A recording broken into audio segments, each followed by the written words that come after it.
చూశావా పంతులు, ఈ పరిస్థితి ఉన్నది 200 మంది, మనం వేసేది 100 రొట్టెలు మాత్రమే.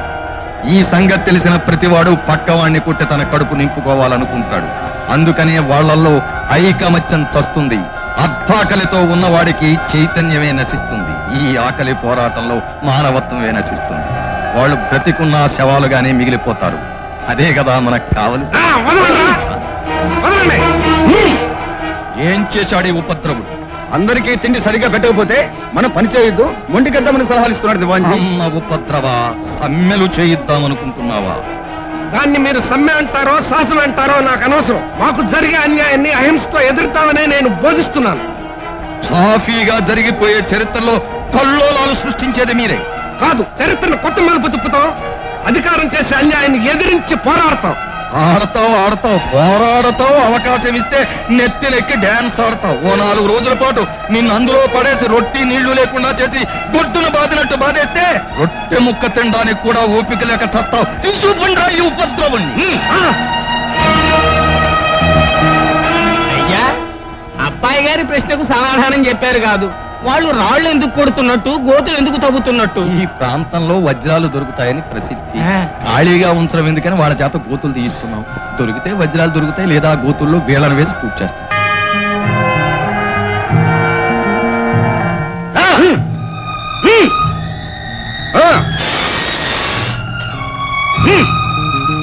ఏమిటి కొత్త పశువా? పశువు అనటం కంటే మదమెక్కిన మృగం అనటం మంచిది. జాగ్రత్తగా కట్టి తట్టించేయమన్నారు దివాన్ గారు. ఎంతటి మృగం అయినా సరే నెల తినకుండా మన కాళ్ళ దగ్గర కుక్కై పడి ఉంటుంది.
ఆకలిగా ఉందా?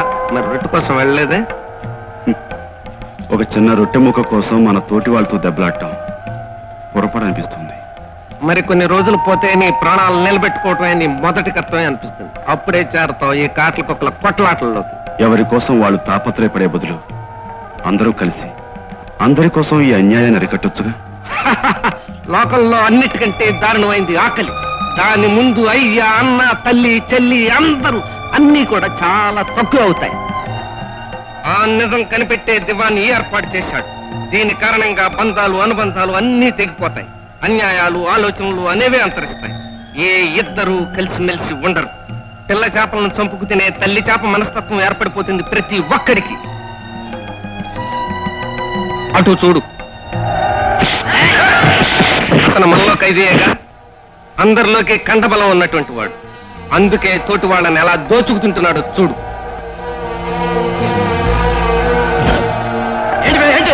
అన్యాయాన్ని ఆపటం, మర్యాదగా వాళ్ళ రొట్లు వాళ్ళకిచ్చాయి. వాళ్ళ పేర్లేవి రాయలేదు దీని మీద. ఆహా, దాని మీద నీ పేరు లేదుగా బే.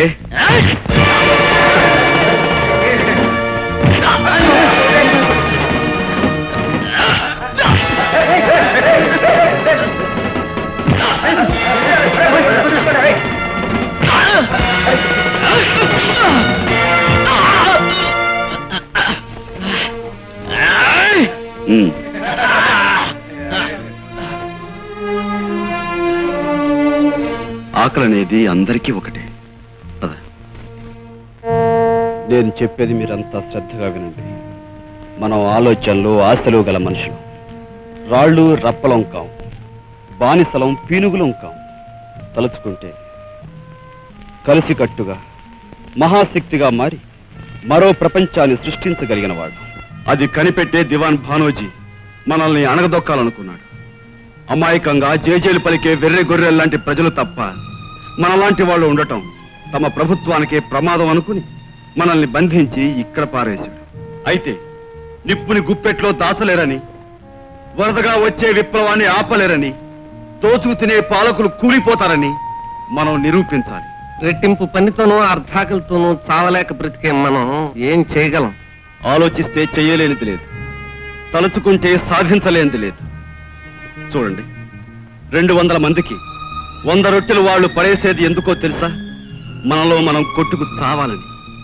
అదే మనందరం కలిసికట్టుగా ఒక నిర్ణయానికి వస్తే వాళ్ళ కుటిల పన్నాగాన్ని మనం దెబ్బతీయొచ్చు. ఎలాగా? ఒక పూట వాళ్ళు వేసే 100 రొట్టెల్ని మనలో 100 మందే తీసుకుని తింటే, రెండో పూట వేసే రొట్టెల్ని మిగిలిన 100 మంది తింటారు. దీనివల్ల మనలో మనకు దెబ్బలట్లుండవు. ప్రతి వాడు రోజుకి ఒక్క పూటైనా కడుపు నిండా తింటాడు. ఏమంటారు? నిజమే. ప్రతి పూట అంతా దెబ్బలాడుకుని ముక్కలు తినే కంటే ఒక్కొక్క పూట ఒక్కొక్కరు కడుపు నిండటం మంచిది. కానీ విజయబాబు, మనలో మార్పు వచ్చినట్టు గమనిస్తే వాళ్ళు ఊరుకుంటారా? ఊరుకోరు. తలలు వంచుకుపోయే అమాయకులు ఆలోచనలతో తలలు పైకెత్తితే పాపిష్టి పాలకులు ఊరుకోరు. ఊరుకోలేక వాళ్ళు మన సర్వనాశనానికి పూనుకుంటారు. అదే వాళ్ళ నాశనానికి నాంది అవుతుంది. నాంది అవ్వాలి. అది ఎలాగో చెప్తాను వినండి. రేపు భోజనం సమయంలో యథాప్రకారం వాళ్ళు మనకు రొట్టెలు విసురుతారు.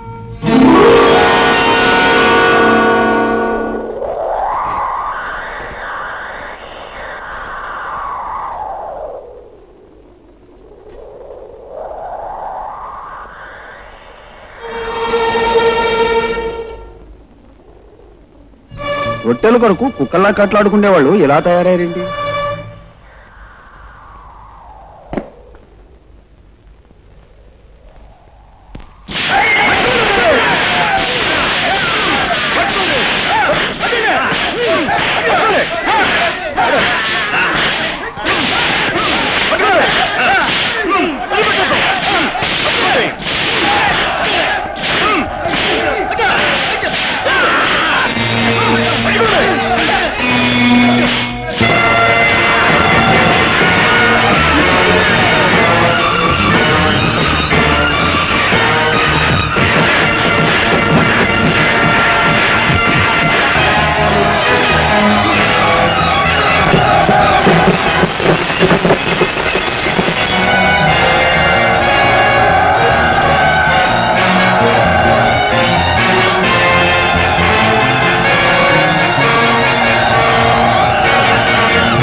శభాష్ బాడీగార్డ్, శభాష్. అందమైన ఆడపిల్లల బాడీని రక్షించడమే గాక అణగారిపోయిన అర్భకుల బుద్ధుల్ని రెచ్చగొట్టినందుకు నీకు నా జోహార్లు. గొర్రెలందరినీ పులులుగా చేసి వెంటేసుకు బయలుదేరావు. ఎక్కడికని, ఏమి చేద్దామని? చెప్పమంటావా? అధికారం అవకాశం చేజిక్కించుకుని, పదవులనేవి మీ బాబుగారి సొమ్మనుకుని దౌర్జన్యపు దుర్మార్గ ప్రభుత్వాన్ని సాగించే మీలాంటి వాళ్ళను పునాదులతో సహా పెకలించి సమాధులు కట్టడానికి బయలుదేరాం. ప్రజల్ని మీ ఆనందం కోసం ఆడుకునే ఆటబొమ్మలుగాను, మీ అవసరాలకు ఉపయోగపడే బలిపశువులుగాను భావించి వాళ్ళను సుఖశాంతులతో పాలించడం మాని పీల్చి పారేసి, వాళ్ళను రక్షించడం మాని భక్షించి వేసే దురహంకార నిరంకుశపు జమీందారిని తగలబెట్టి బూడిద చేయడానికి బయలుదేరాం. భానోజీ, ఏ ప్రభుత్వమైనా ప్రజల చేత ప్రజల కోసం ఏర్పడాలని, ఏ స్వార్థపరుడికి ప్రజల నెత్తికెక్కి తొక్కే అవకాశం ఉండకూడదని నిరూపించి రామరాజ్యానికి అర్థం చెప్పి ముందు తరాలకి మేము ఒక ఆదర్శంగా నిలవాలని బయలుదేరాం. భానోజీ, అందుకే నీలాంటి వాడు ప్రభువుల పాలిట అంటూ రోగము అన్నారు. మీ ఉద్యమాన్ని మొక్కగా ఉన్నప్పుడే నరికెయ్యకపోతే వేళ్లతో పాతుకుపోయి దేశమంతా అల్లుకుపోయే ప్రమాదం ఉంది. అలా అనుకుని మమ్మల్ని ఆపాలని ప్రయత్నించితే ఓడిపోతాం. ఆ ఓడిపోయే ఆటలో దాచుకున్న వాటిల్లోంచి ఏ ముక్కను ఎప్పుడెలా విసరాలో ఈ భానోజీకి బాగా తెలుసు. అటు చూడు. నీకు ప్రాణమైన ముద్దుగుమ్మ మాలిని, దాని కుటుంబం.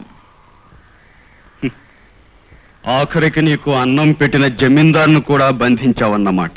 పాలు పోసేవాణ్ణి కాటు వేస్తే దాన్ని పాము అనాలి, ప్రేమగా పెంచేవాణ్ణి పంజాతో కొడితే దాన్ని పులి అనాలి. అవసరాన్ని బట్టి తల్లిని చెల్లిని అంతం చేస్తే దాన్ని రాజకీయం అనాలి. భోజనం పెట్టిన వాడిని బంధిస్తే వాడిని భానోజీ అనాలి.